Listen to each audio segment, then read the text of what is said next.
Assalamualaikum, hello everyone, welcome back to my channel Produktif di Rumah. Video ini merupakan laporan proyek riset semester ganjil tahun ajaran 2024-2025 PKBM Generasi Juara.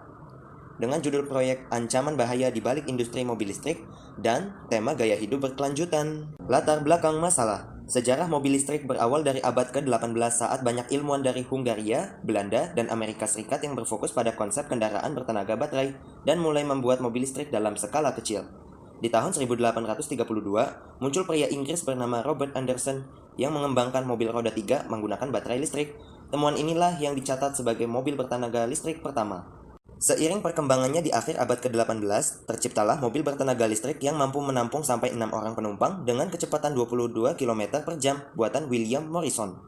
Mobil bertenaga listrik ini kemudian mulai muncul di New York, sampai tercatat 60 armada taksi yang menggunakan mobil listrik di masa itu. Di sisi lain, pada tahun 1898, Ferdinand Porsche juga menciptakan mobil hybrid yang menggunakan listrik dan bensin sebagai sumber utama energinya. Memasuki abad ke-19, tercatat mobil listrik mencapai kejayaannya meski masih banyak yang menggunakan kereta kuda sebagai transportasi utama. Thomas Alva Edison, yang dikenal sebagai salah satu penemu terkenal, menyatakan mobil bertenaga listrik ini akan menjadi sebuah kendaraan masa depan. Ia bahkan telah menciptakan baterai yang bisa bertahan lama untuk digunakan sebagai mobil listrik komersial. Thomas juga bekerja sama dengan Henry Ford untuk mengembangkan mobil listrik dengan harga yang murah di tahun 1914 di saat mobil listrik ini menduduki kejayaannya. Namun, kejayaan mobil listrik ini tak bertahan lama. Mobil berbahan bensin yang juga diciptakan Henry Ford justru lebih dilirik karena harganya bisa setengah dari mobil bertenaga listrik. Faktor ekonomi masyarakat yang lebih mampu membeli mobil berbahan bakar bensin menjadi penyebab mengapa permintaan akan mobil berbahan bakar fosil lebih tinggi dibandingkan yang bertenaga listrik.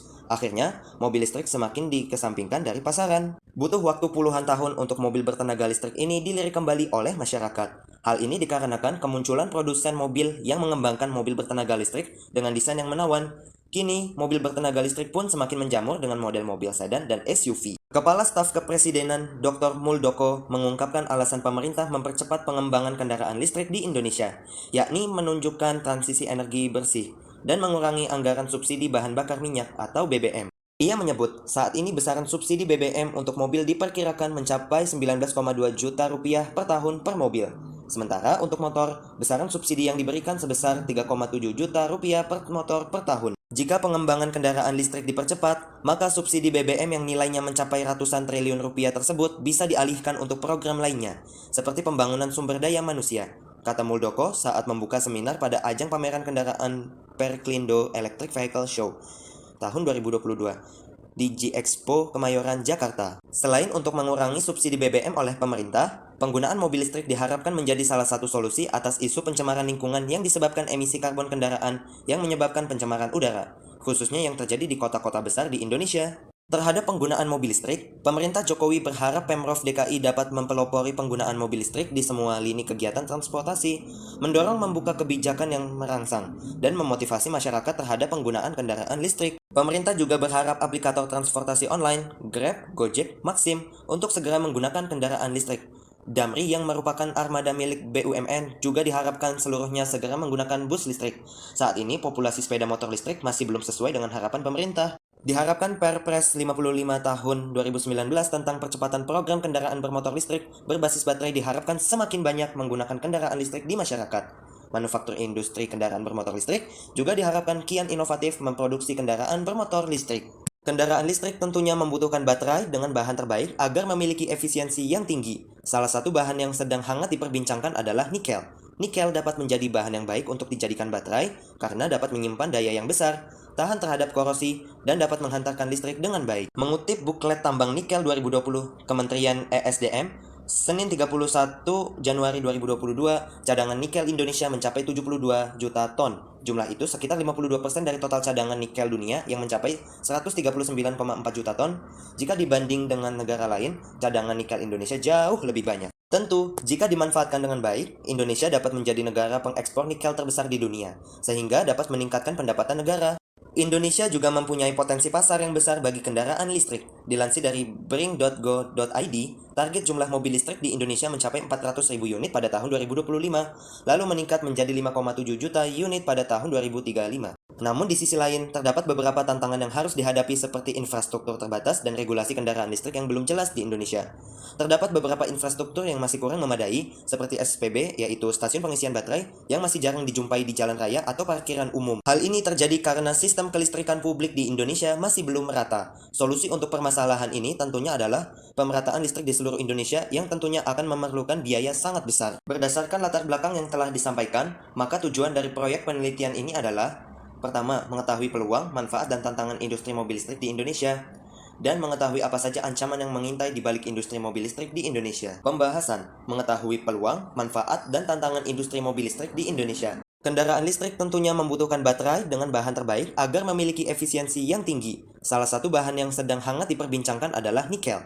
Nikel dapat menjadi bahan yang baik untuk dijadikan baterai karena dapat menyimpan daya yang besar, tahan terhadap korosi, dan dapat menghantarkan listrik dengan baik. Mengutip buklet tambang nikel 2020 Kementerian ESDM, Senin 31 Januari 2022, cadangan nikel Indonesia mencapai 72 juta ton. Jumlah itu sekitar 52% dari total cadangan nikel dunia yang mencapai 139,4 juta ton.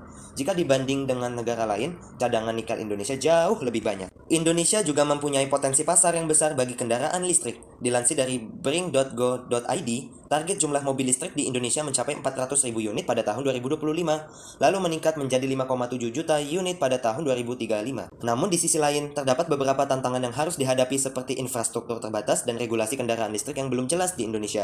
Terdapat beberapa infrastruktur yang masih kurang memadai, seperti SPB, yaitu stasiun pengisian baterai, yang masih jarang dijumpai di jalan raya atau parkiran umum. Hal ini terjadi karena sistem kelistrikan publik di Indonesia masih belum merata. Solusi untuk permasalahan ini tentunya adalah pemerataan listrik di seluruh Indonesia yang tentunya akan memerlukan biaya sangat besar. Tantangan lainnya adalah regulasi kendaraan listrik yang belum jelas. Meskipun sudah ada beberapa regulasi yang mengatur kendaraan listrik di Indonesia, seperti pada Peraturan Menteri Energi dan Sumber Daya Mineral Nomor 13 Tahun 2020 tentang mobil listrik nasional, masih terdapat beberapa kekosongan dan ketidakjelasan dalam regulasi tersebut. Beberapa hal yang masih perlu diperjelas dalam regulasi kendaraan listrik di Indonesia antara lain mengenai subsidi, pengurangan pajak, dan insentif lainnya untuk kendaraan listrik, standar untuk stasiun pengisian baterai, serta pengaturan jaringan listrik yang diperlukan untuk mendukung penggunaan kendaraan listrik.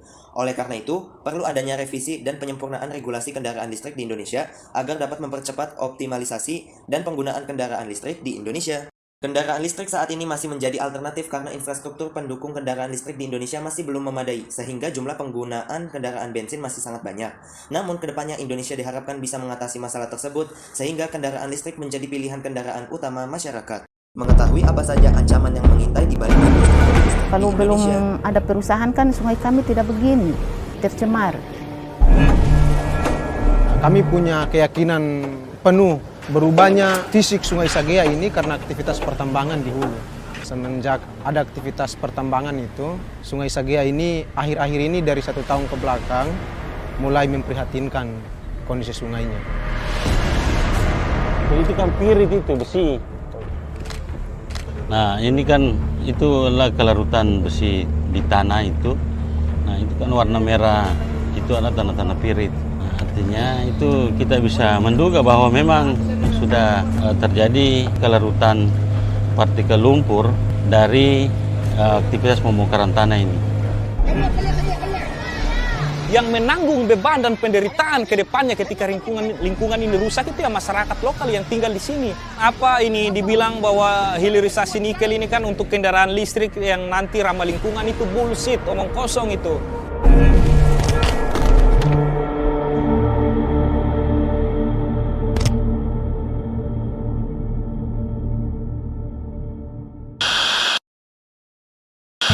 Hilirisasi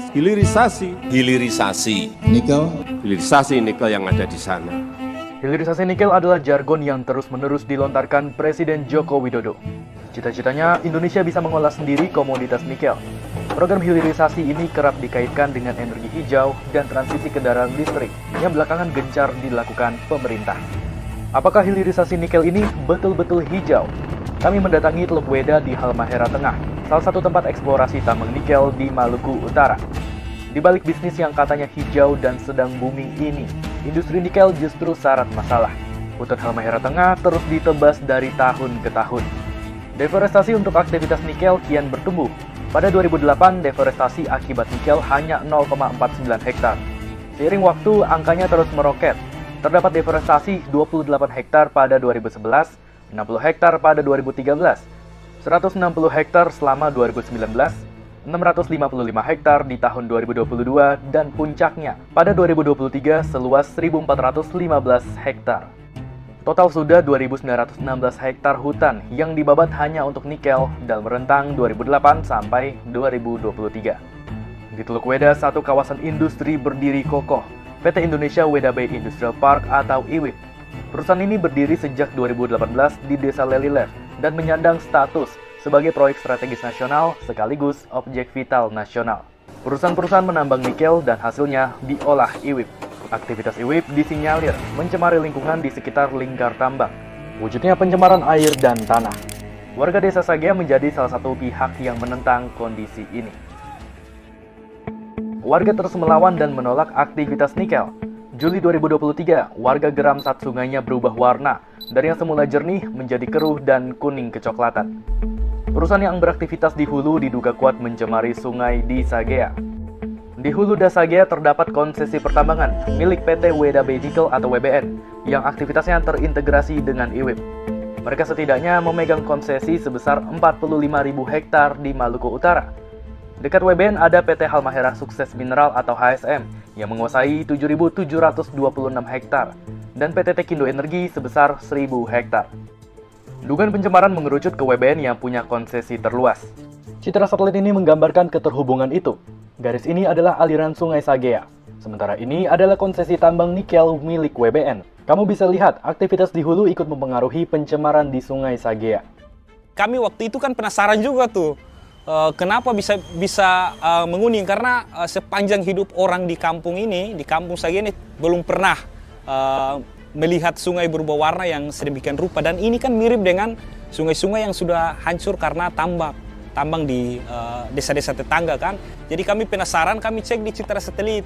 Ternyata ada bukan lahan di hulu. Jadi bukan lahan itu kalau tidak salah masuk di konsesinya PT Weda Bay Nickel, dan ini berdampak terhadap catchment area atau daerah aliran sungai Sagea. Air biasanya jadi keruh bila ada hujan besar di hulu. Material tanah bekas bukan lahan tererosi, sehingga membuat sungai Sagea menjadi kecoklatan. Air yang berubah warna bisa bertahan 3-5 hari. Selama itu, warga tak bisa memakai air sungai sama sekali. Pencemaran ini bikin warga sengsara. Pasalnya, air sungai Sagea adalah sumber kehidupan mereka. Sebelum industri nikel masuk, ia dipakai untuk minum, mandi, hingga mencuci pakaian. Bahkan anak-anak ramai bermain di sana. Anak-anak kecil di zaman kita itu, kita tempatnya bermainnya di sini.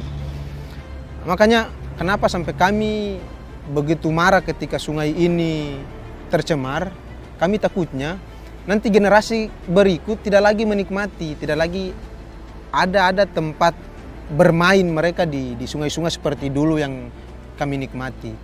Makanya perjuangan kami ini bukan sebatas dari generasi kami ini sekarang, tapi perjuangan kami ini mungkin yang kami hitung itu hari ini kami berjuang untuk generasi 100 tahun ke depan. Sebuah komplek industri nikel raksasa bernilai miliaran dolar di Maluku Utara dan pertambangan nikel di sekitarnya menyebabkan deforestasi yang signifikan, pencemaran udara dan air, serta menghasilkan gas rumah kaca dalam jumlah besar dari pembangkit listrik tenaga uap (PLTU) di luar jaringan Captive Power Plant, berdasarkan laporan dan video Climate Rights International. Sebagian besar nikel yang diproses di PT Indonesia Weda Bay Nickel Industrial Park dan di tempat lain di Indonesia diekspor untuk memenuhi permintaan yang terus tumbuh terhadap nikel untuk dipakai dalam teknologi energi terbarukan, termasuk baterai kendaraan listrik. Indonesia adalah produsen nikel terbesar di dunia, yang memasok 48% permintaan global pada tahun 2022. Di hampir seluruh negeri, sedang dibangun kawasan industri nikel secara besar-besaran untuk memproses biji nikel.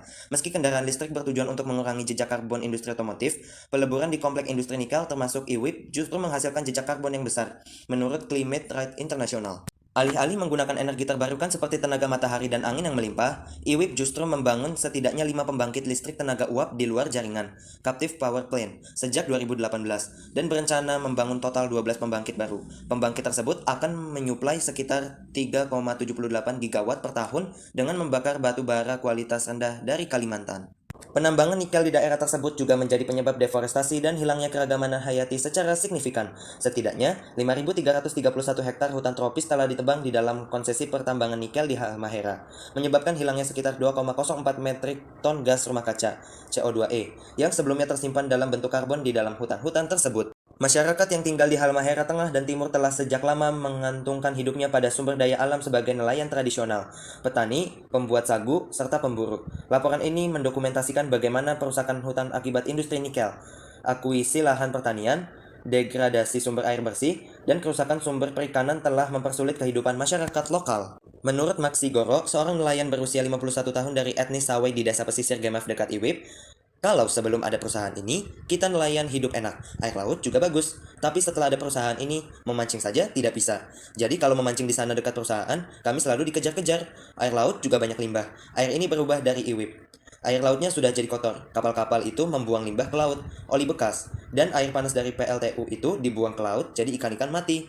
Air laut kadang berubah menjadi merah. Kesimpulan dan saran. Dari pembahasan yang telah disampaikan tadi, maka kesimpulan dan saran yang bisa disampaikan adalah kesimpulan.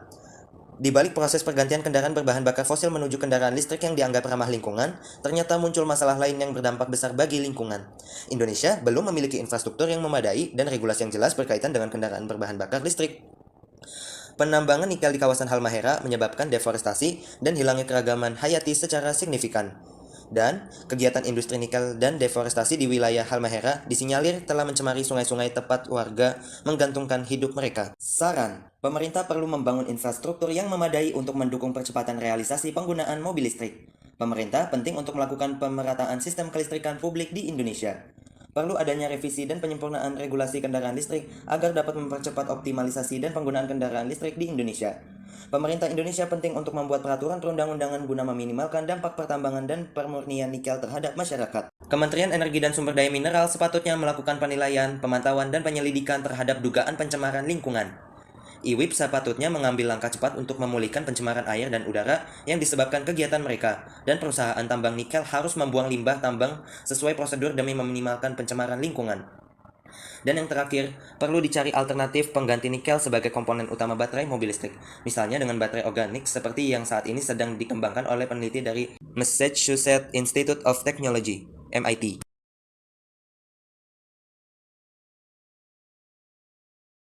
Alhamdulillah, itu tadi merupakan proyek riset saya di semester ganjil. Semoga apa yang dijelaskan tadi bermanfaat bagi kita semua. Mohon maaf jika ada kesalahan. Saya akhiri. Assalamualaikum warahmatullahi wabarakatuh.